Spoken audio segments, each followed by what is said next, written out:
at the points of view of our colleagues. And so I learned a lot from them. So when did you show up in New York? After I left Nigeria, I was offered an opportunity. I first went to, in the year before I graduated, I went to Ghana in '78 with Operation Crossroads, which came out of New York. And it was a wonderful experience. You know, I got some great work out of it.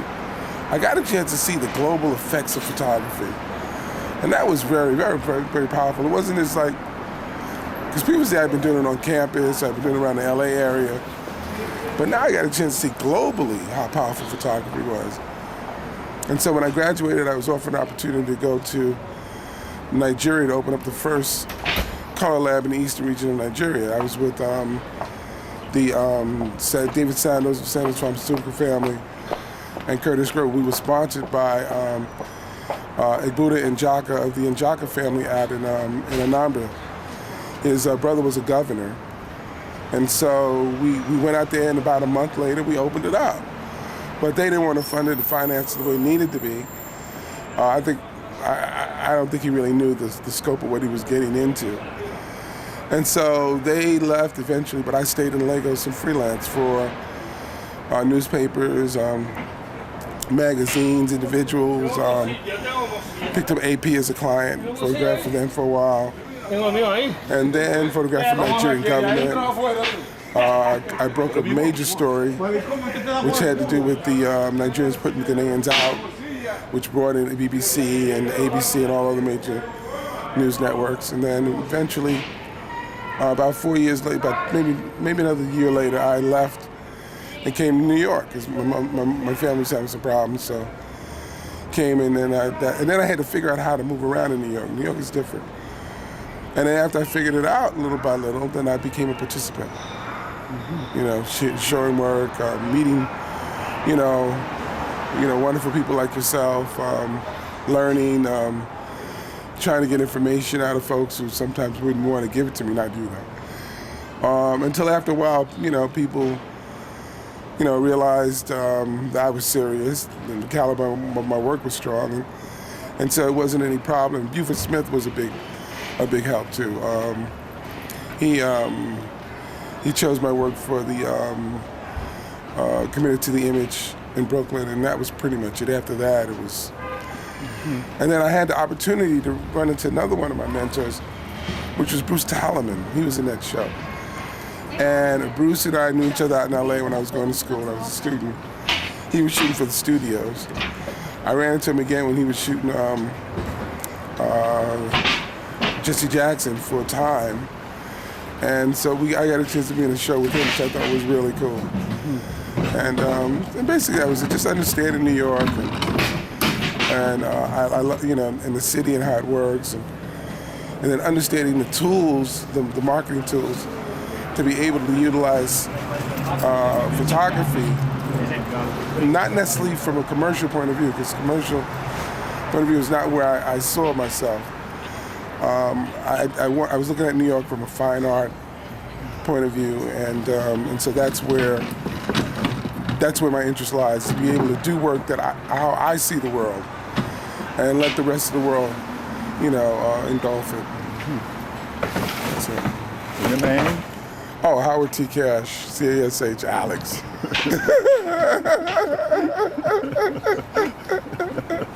to get that on.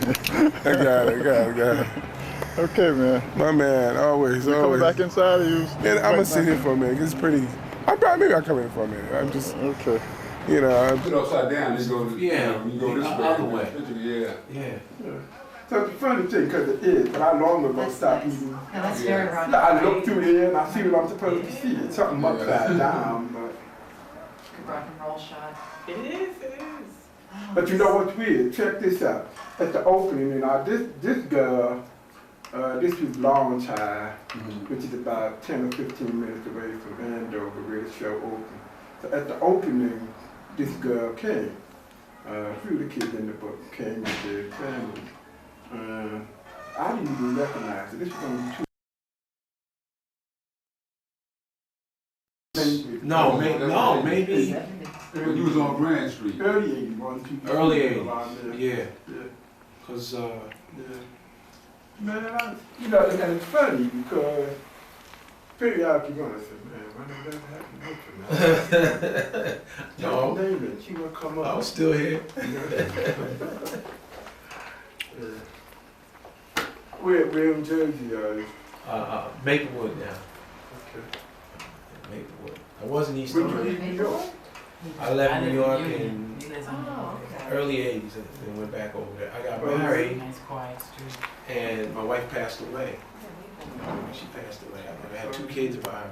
Oh, how old are they? One is 19. 19 and one is 21. Wow. Yeah. And Maybe then, the age before he did. Yeah. that's nice. It's in the library. They got something written on there. That's a nice picture.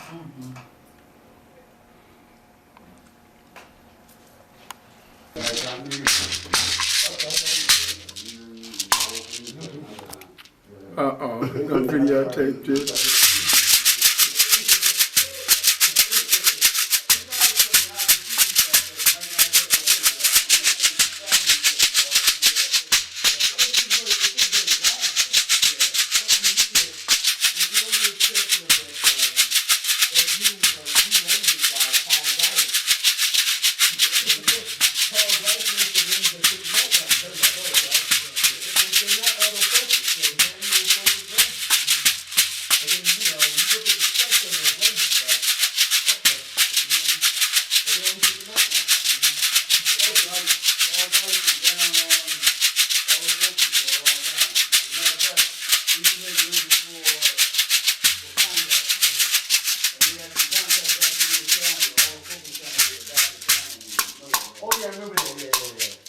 Thank you, sir. When you zoom out, plus it's Oh. Yeah, because it's moving. It's moving, man. Yeah.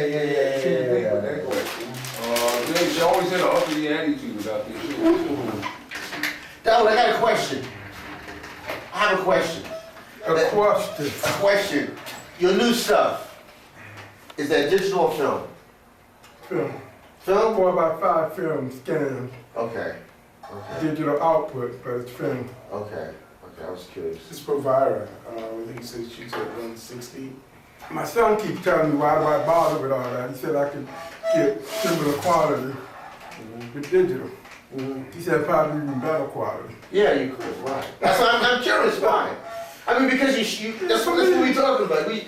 With the color. Good. Sometimes sharpness.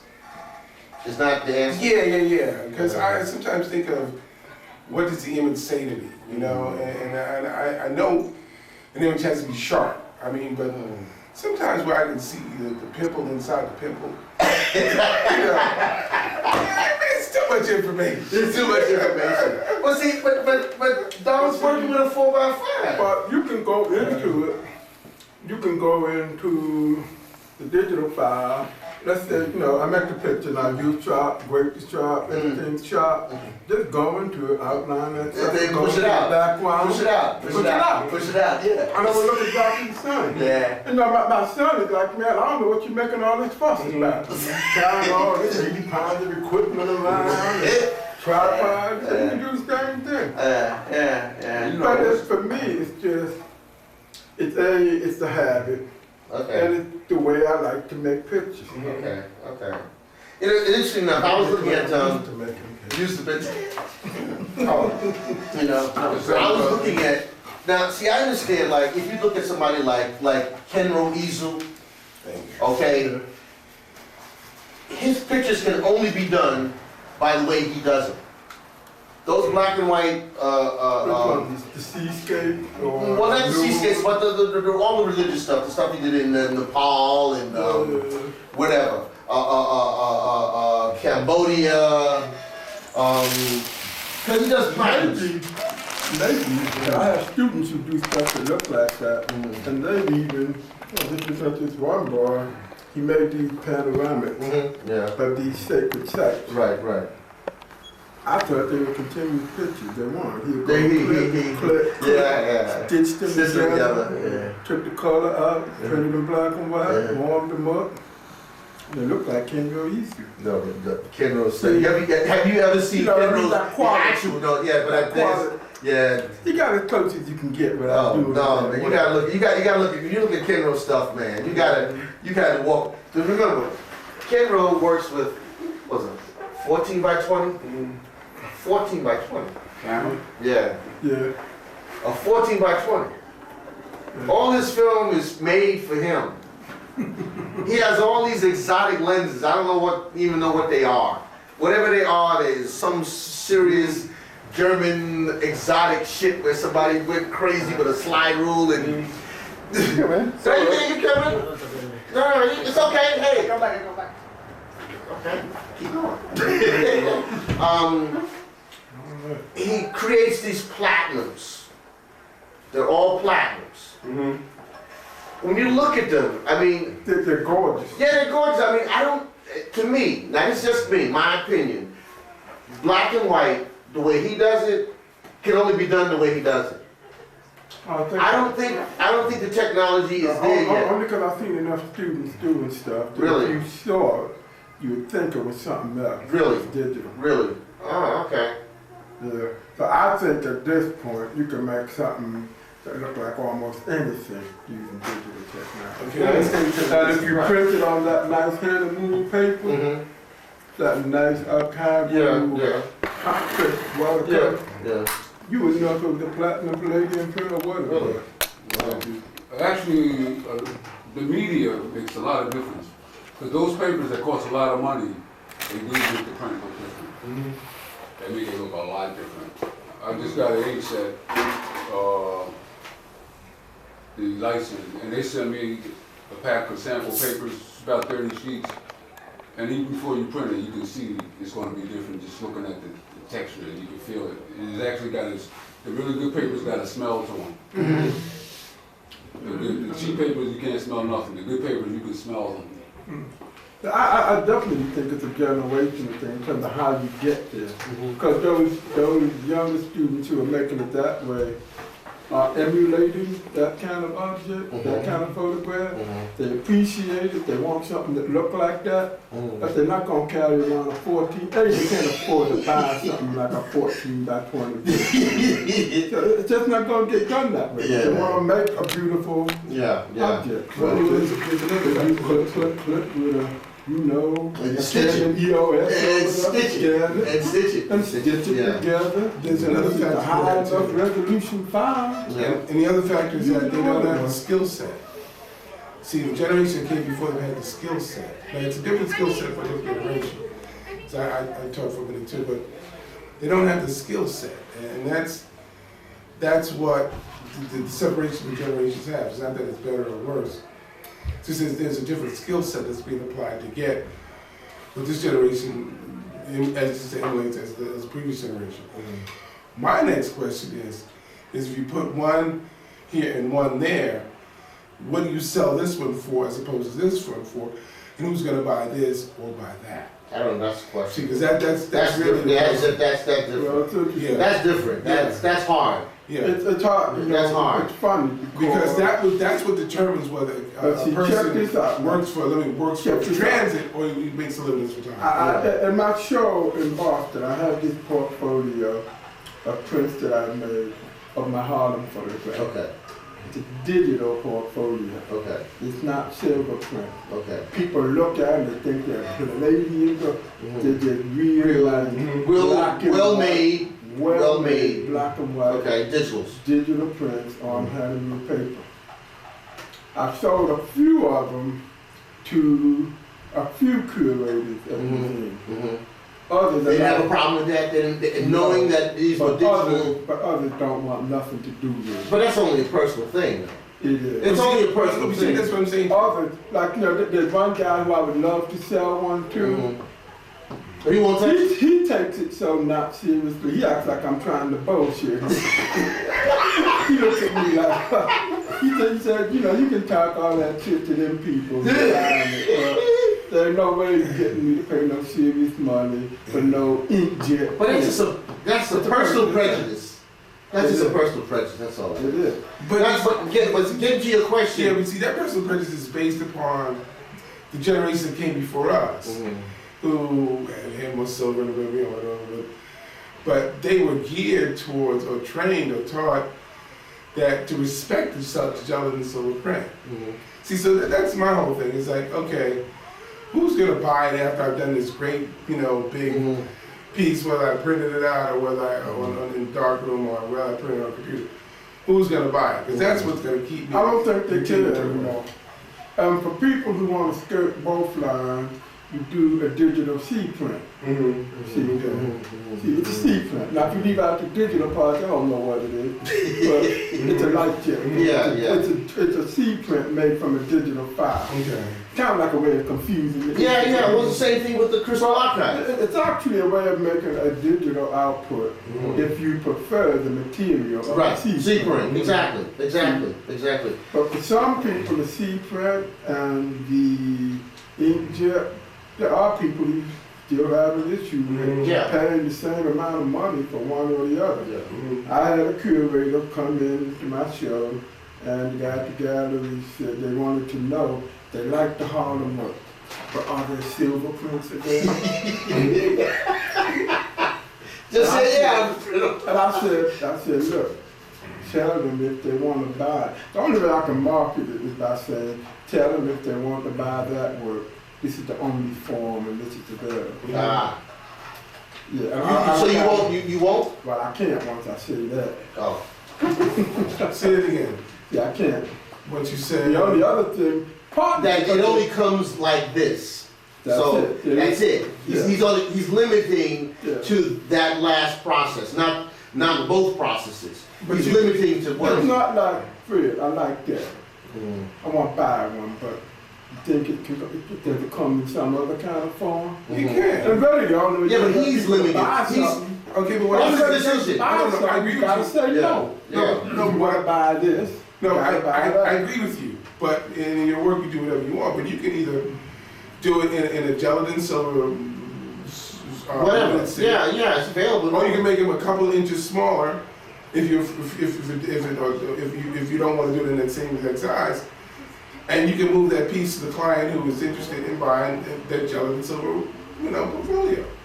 So you can do both. I mean, one of the things that I see, the loopholes that white folks put in this damn business, was to be able to vary, to be specific, but also to have variation. Yeah.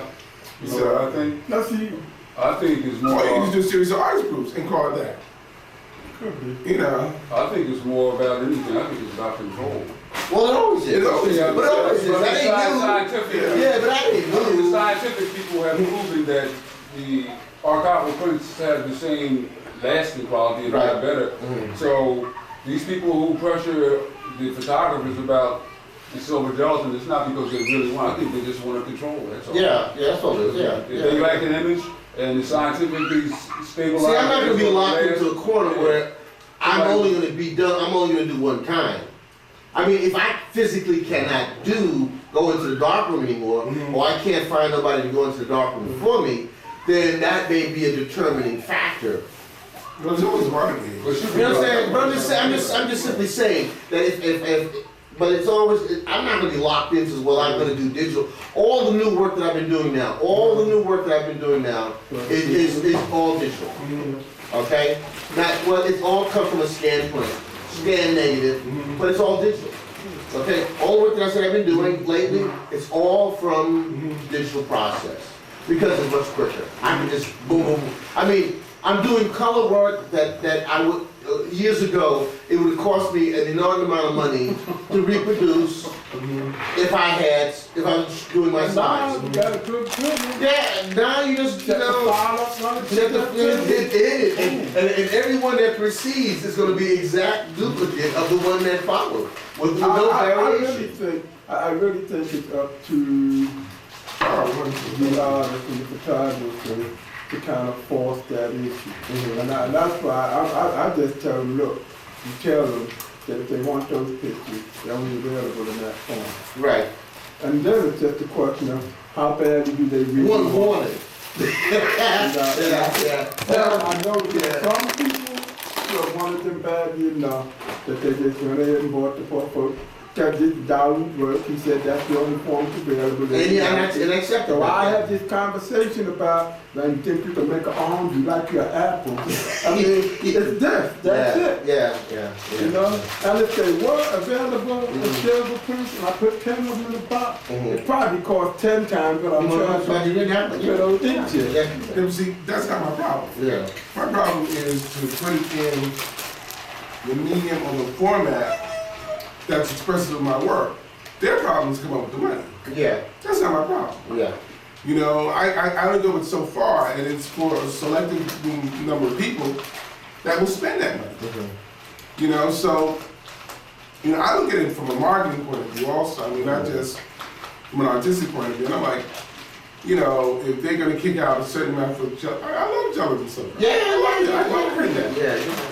You know, and to me, you know, or that modern age print or somebody, but as long as I get top quality print, cool. You know, but let them spend their money. Let them get my portfolio in their home. Right. Yes, that's why I say I'm not gonna. I still go to the doctor. I still go to the doctor. But that's almost all black and white work. I'm not doing no color work in the darkroom. My darkroom has never been set up for color work. Never. My darkroom just has never ever. And I can do it, but just I've never been set up for doing color work. And now with the ease of doing color digitally, Oh, no. I'm not even gonna think about even considering going in the darkroom to doing color work.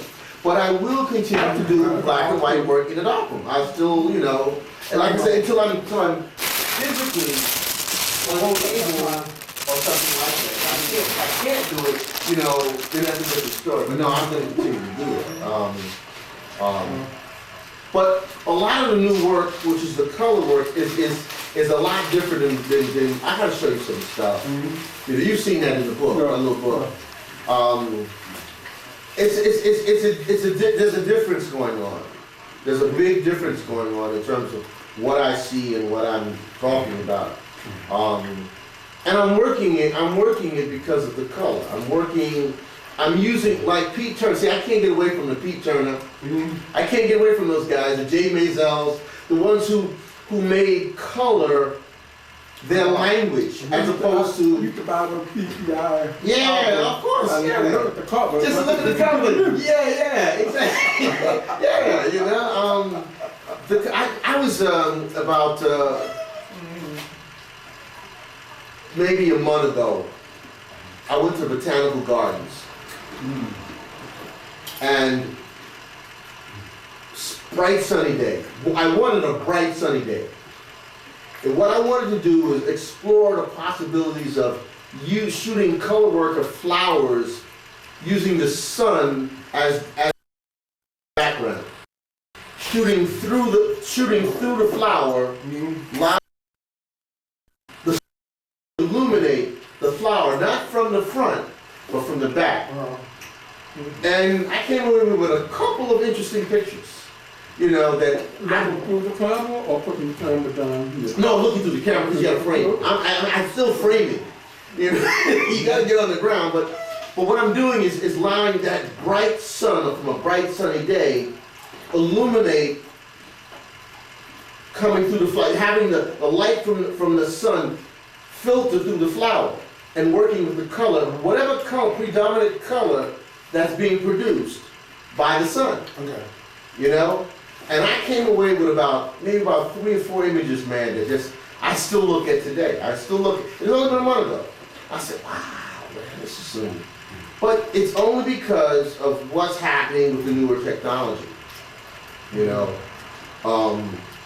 It's just, and they reproduce so well without knowing what kind of filter I'm going to use. And when I went into Photoshop, I didn't have to do anything.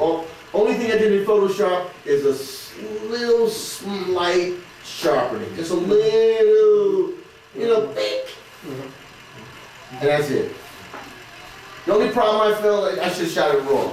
I could have produced a much greater file and probably could have gotten something that I could fill this wall with, but I said, nah, my stuff is small. I'm doing small stuff. The wall is very good for that situation. Yeah. Because I was experimenting with law. I was passing this building. You know, we had like the sculptures sitting on the wall, the doorway. It was kind of just, I decided to take a picture of it. I did one in RAW and I did one in JPEG. And the filtration from the sunlight coming through the trees, on the wall, I got that green filtration in the wall. I didn't get it in the JPEG. Really? Really? You get the wall file? Yeah. Yeah, I can see the actual, you know, like you get that feel like from the color feel like from the sun coming through the trees. It actually captured the green that was coming on the wall. Really? Oh. Well, I mean, the raw is gonna pick up more information. It's designed to just take everything. It's not trying to selectively, you know, what happened to JPEG. I know you're not into that yet. I'm familiar with it, I know. Yeah, okay, so you're gonna get more information. Yeah, you can just get more And information. also, I seen this guy forget his name. I wouldn't call him a copycat, but he's into the desert like Ansel Adams. And he did some digital stuff. It's all black and white stuff there. Cool. I can't think of his name. That really- Birnbaum. Bruce Birnbaum. That might be it. I think Bruce Birnbaum, he shoots film, don't he? Who? Bruce Birnbaum. No? Bruce Birnbaum. But anyway, he did the desert stuff. He does like, you know, like Ansel Adams kind of stuff. He shoots in the desert. It's got to be filmed. Yeah, I think he shoots film. No, Really? this Really? was digital. It was digital. He had like a little mini. That's the digital. thing, you looking at it, you wouldn't be able to tell the difference. Yeah. What's it tell me? Hasselblad got a 39 megapixel camera out there. And they say that this Hasselblad, even though it costs a lot of money, it's $25,000. They say it gives you the equivalent of an 8x10 view camera. You know who makes the lenses? Those are not Zeiss lenses, you know. Yeah, he does. No, they're not all Zeiss lenses. You know who makes that camera? Fuji. That's a Fuji camera. Hasselblad? Yeah. Oh, really? Yeah, that's a Fuji. That's a Fuji. I don't know. Yeah, that's a Fuji, man. Yeah. Some of the lenses, you gotta be careful with the lenses. Some of the lenses are Fuji, some of them are Zeiss. But I think most of them are Fuji, man. Really? I didn't know. Yeah. But not that it's a bad thing, it's just, you know, No. But a lot of people don't know that. the Zeiss lens is better for color, black and white. It seems like Fuji accents is more for color. Well, what Fuji has done is its processors. They've made enormous inroad in these you know, these color processors that interpret the light, Right. you know. So it doesn't really matter which lens you use. It really don't matter. It's the processor. It's the computer that's going to interpret that light that comes into the camera. And Fuji processors are fabulous, man. Fuji, Canon, their processors are bad, you know. It's funny, because most of mine, you know, photographic life, I was Kodak. I wouldn't look at nothing but Kodak. Oh, I'm Fuji. Nah, I wouldn't buy nothing but Fuji, man. I've been using Fuji for years. Oh yeah, no, Fuji, I'm a Fuji man. Yeah, because I mean, Yeah. there were other films that was like Kodak. You know, the baby color, you know. Yeah. But man, once I tried the Fuji, Yeah, oh yeah, and I saw the difference. I never came back. I never came back. And I'm talking Fuji black and white. I'm talking Fuji black and white. Oh, really? Oh yeah, I'm talking Fuji black and white. Yeah, I'm a neophyte. I'm a neophyte man. What's the speed of it? 400, 400 all the way. I don't know. I mean, I'm wearing stuff and everything kind of better than fly. No, it's different. It's different. Quite frankly, I think in terms of sharpness, I think the Tri-X is sharper. So why do you use Fuji? because I like the signature. I like the quality signature in terms of how it matches with my lenses. It gives a kind of, Softness. yeah, kind of a soft I hardness. mean, Yeah, no, yeah, right. No, yeah, but you're right though. It's kind of a soft hardness, but more softer. Because again, it's not. I don't need all that exacting information. I'm not looking for that. It's about translating a moment, you know, as opposed to trying to make it exactly the way, you know. I'm not documenting. So it's got its own little quirk. Yeah. But what happens though, what I find is how I work the highlights. I mean, Fuji to me, in terms of its shadow, is like, I mean, this shit is going forever and ever. At presently, I cannot print a full Fuji print the way I would want to. Because there's so much information. I'll be working it forever trying to pull information out of that there, you know. But that's just how I feel about that.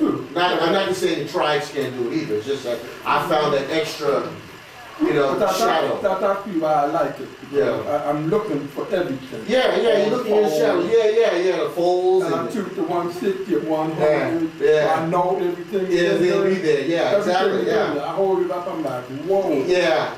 If I want to press it down, I can. Yeah, exactly. Yeah, exactly. And Yeah. I realized that the Kodak, when I first started doing that project, shadow stuff wasn't good like But it that. wasn't consistent though. Shadow. See what the thing I found with, I mean, this is just me. Kodak was forever changing its process.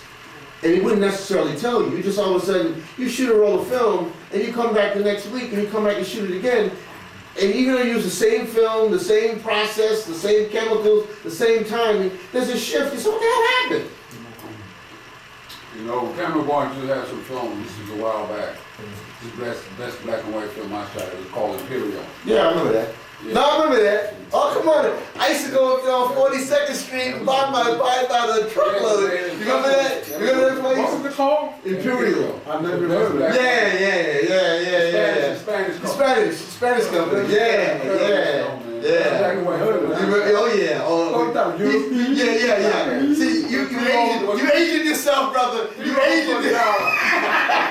Asian yourself now. Oh yeah, you remember? Used to have it at Caravon, but I went to the factory distribution right there on 12th Avenue in about 40. Only using all the dollar stuff. What about the Imperial? It's called Imperial. Yeah. It was a Spanish film. 400. 400, 100K, the whole spectrum. Shoot it up whatever you want. and then No. They had Oh. different films. Oh. They had different films. But the 400 film was bad though. The 400 film was bad.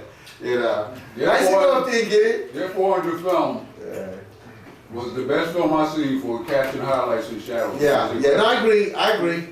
Incredible film. I agree. Then all of a sudden I went to Camera Bar and the guy said, he said, you know why we had the film so cheap? They were going out of business and now they're going. They gone. Yeah, I remember that. I said, say no more. Because the factory closed and the only place you can get it is in Caravon. Camera Bar going to Yeah, I remember that. Yellow film container. Yeah. No, just Imperial on the can. That's it. That was it. That was it. Really good film, man. Imperial. Yeah. You feel like He said his age. He's giving his age now, man. That's Remember that in the 70s? in the 70s, middle 80s. Yeah. Wait a minute, sitting on talking about the 70s. Talking about the 70s. We're all gray now and shit.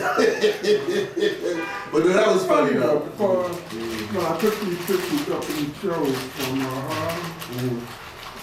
it's the funniest thing, man. You look at a picture you made 30, 35 That's right. years ago. You remember the whole thing? That's a push Yeah, you remember what block it was on? Yeah. Which direction You were going? what happened before? Yeah. You look at it, man, it don't feel like it was 30, Well, you know, let me tell you what's funny. When I started to scan my stuff, I'm scanning now. I'm doing a lot of scanning. And when I began to scan, boy, it's like, damn. I mean, I'm looking at work I literally have not seen in 30 years. It's like, whoa. Of course, when you look at that work, you see it totally different now. the outtakes now become, holy yeah, he said, Yeah. how did I not see this? What, I mean, cause you're so fixed on shooting at one shot, you forget about those other I know. things I that know. got you to that shot. I'm just trying to think. Yeah, you know what I mean? You might go back Let me and, ask yourself now, what were you looking for? Right. At? right, right. That was the one. Right, he- right, but I right, swallowed it. right, exactly. No, really. But you knew enough to make them. Yes. Yeah. Yeah, so you knew enough to make them, but you were probably a little bit ahead of your own ability to see what you Do- were doing. doing at the time. There's only a few pictures that I've come across, and it's strange, that what I actually seen at that time was really what I wanted. You know, sometimes you go through a roll of film and you that's it. You know that's it. Remember that the girl, that was it. Nothing else I before. remember that. I remember that. Before, that was it. That was That's, you know, of course there's other outtakes, but no, that's it. It'll always be You there. ever come across, and this is the strangest thing, 'cause there's a few pictures like this. You ever come across the picture, you try to look at it, and no matter how hard you try, you can't remember even having made it? Yeah, Yeah. yeah, Yeah. yeah. You like it, it's good, it's bad, but But you know, there's no reference. Somebody told you, you gave me your camera, I made that picture. Yeah, you- You'll have to believe it. Yeah, because I don't You remember it. What do you call that? Huh? Alzheimer. Alzheimer's. I don't know about that, you know. But no, I'm coming across that now. I'm coming across that with a lot of stuff. I've slowed down my scanning because I'm getting overwhelmed now. It's too much shit. It's just too much, you know, just too much You stuff. got the Nikon cool scanner, right? Yeah. You gotta start doing it more selectively, or I'm trying to. I can't you keep up start with it. talking about 30, 35 years of picture. Yeah, I can't. It's just overwhelming. My basement now has CDs like all over the place. I've started numbering and I started dating. I'm writing all kinds of shit down, but it's still all over the place. I can't keep track. I mean, I'll spend a week scanning. And at the end of that week of scanning, of course, I'll immediately start downloading to CDs and, you know, backing up files and stuff like that. And after a while, I'm dead. Because I'm overwhelmed.